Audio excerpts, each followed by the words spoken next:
If I was to tell you that one of the biggest songs of all time was a simple love song, then you'd probably be thinking like, why this song? What is it about this particular love song that separates it from all of the other millions of love songs there are out there? Well, let's talk about it. Let's talk about why Stand By Me is such a beautifully crafted song that it literally brings people together. Stand By Me has roots in spirituals. Now, as a kid, Benny King would sing spirituals in church choirs with his mother. A spiritual is a type of religious folk song that's most closely associated with the enslavement of African people in the American South. The first documented use of the title Stand By Me has been credited to the Philadelphia minister Charles Albert Tindley back in 1905, and his song became a popular choice of gospel singers in the 1950s. Now, this song influenced Sam Cooke and J.W. Alexander to write the Soul Stirrers 1955 song Stand By Me Father. In an interview, Benny King told the BBC, "I wasn't a big fan of the song itself, but I was a big fan of Cooke.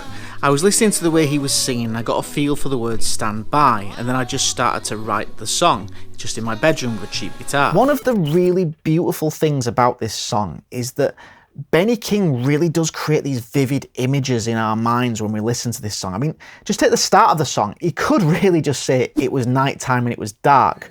But what he says is, when the night has come and the land is dark and the moon is the only light we'll see. He paints this picture of darkness in our minds when we listen to it.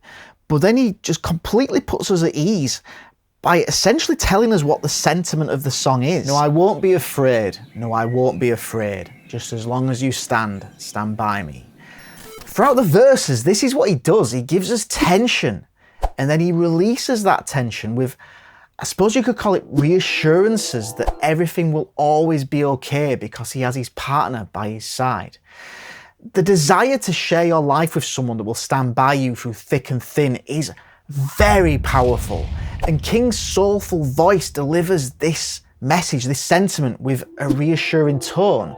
And this is why I think people connect with this song. King's performance is masterful, but he never intended to be the one singing this song. Back in the 1950s, he was still using his full name, Benjamin Earl King, and he was in a vocal group called The Drifters. Now, originally, he intended for Stand By Me to be sung by The Drifters, but the song was rejected by their manager.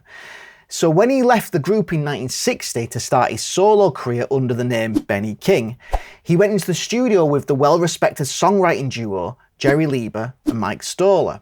They recorded Spanish Harlem, which would go on to be his first solo hit. Now, during this recording session, they asked him if he had anything else that he wanted to show them, so he showed them what he had of Stand By Me. Mike Stoller recalled that when he walked in, Jerry and Benny were working on the lyrics. So he went over to the upright piano, found the chord changes behind the melody that he was singing, and then he created a bass line. And as soon as he did, Jerry turned and said, "Man, that's it." And genuinely, man, that really was it. I mean, what a bass line. One of the most iconic bass lines ever written. The song really connects with us when we listen to it, but the thing that actually draws us in and grabs our attention is the bass line. So how does it do this? Sorry about this old, not very nice sounding, rusty stringed bass guitar. It does this because, one, it's repetitive, and two, it feels very familiar to us. Now, scientifically, we have no idea what makes something catchy, but there are two recurring elements that always seem to be present in catchy music, and those two things are repetition and familiarity. Rhythmically, the bass line is similar to a common dance rhythm from the 1920s called the Charleston, which plays on beat number 1 and the and after beat number 2. 1 and 2 and 3 and 4 and 1 and 2 and 3 and 4. This is then followed by some passing notes that lead us between the chord changes, which, by the way, the chord progression is very repetitive as well, but we're going to come to the chord progression in just a moment. This infectious groove repeats throughout the entire song, providing the repetition. Now, whether he's singing lyrics that provide tension or whether he's singing lyrics that provide the release to that tension, it all fits with this groove. It provides the foundations of what everything else in this song is built upon. I see this bass line as being almost like a perfect metaphor for this relationship that he's telling us about. It's a very reassuring thing to know that everything has this strong foundation simply because she stands by it. The chord progression provides the feeling of familiarity. Now, the chord progression is now affectionately known as the Stand By Me changes, but it's also known as the 50s chord progression because it was a common chord progression used in the 1950s.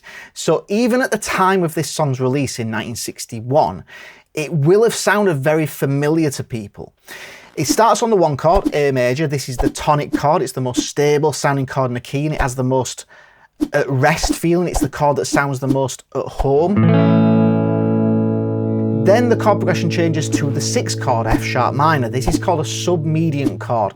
It's often used as a substitute for the tonic chord. It provides the same stability. It prolongs this at home feeling, but changes things up a little bit. This then changes to the 4 chord, D major. This is a subdominant chord. This has a feeling of moving away from that home sounding tonic chord that we've been feeling so far. The 4 chord in a key is often used before going to a 5 chord in a key, and that's what we do here. It goes to the 5 chord next, E major. Now this 5 chord is known as a dominant chord. It has the most unresolved sound in the progression. It's the chord that feels like it wants to go back to the 1 chord. It wants to go back home. The destination of a chord progression provides a sense of resolution, and this resolution is called a cadence. There is a cadence known as the perfect cadence, which goes from the 5 chord to the 1 chord. This 5 chord in Stand By Me leads back to this 1 chord. It's a perfect cadence. It returns the chord progression home. It feels like it completes the journey. The progression starts at home, it travels away from home, and then it goes back home again. It's like a simple story. It has a beginning, it has a middle, and it has an end. And it keeps repeating over and over and over again. So this simple journey feels very familiar to us. And I'd say it's the perfect metaphor for how reassured he feels knowing that she will always stand by him throughout his journey. This song has a simple intention. It's a love song for his partner. Betty Nelson would become Betty King, and they would go on to spend 5 decades together, which is also quite a nice, reassuring thought. Everything in this song combines and creates this feeling of reassurance, and this reassurance that we will always have someone standing by us. And that's a feeling and a desire that I think we can all relate to. And that's why this song brings people together. It makes people feel connected. I mean, I have played in bands where we've covered this song numerous times over the years, and every single time people stop what they're doing and they link arms, even with strangers, just to sing this song together. And it's a song that literally brings people together. But I suppose all I really know about this song is that it's absolutely brilliant. Subscribe.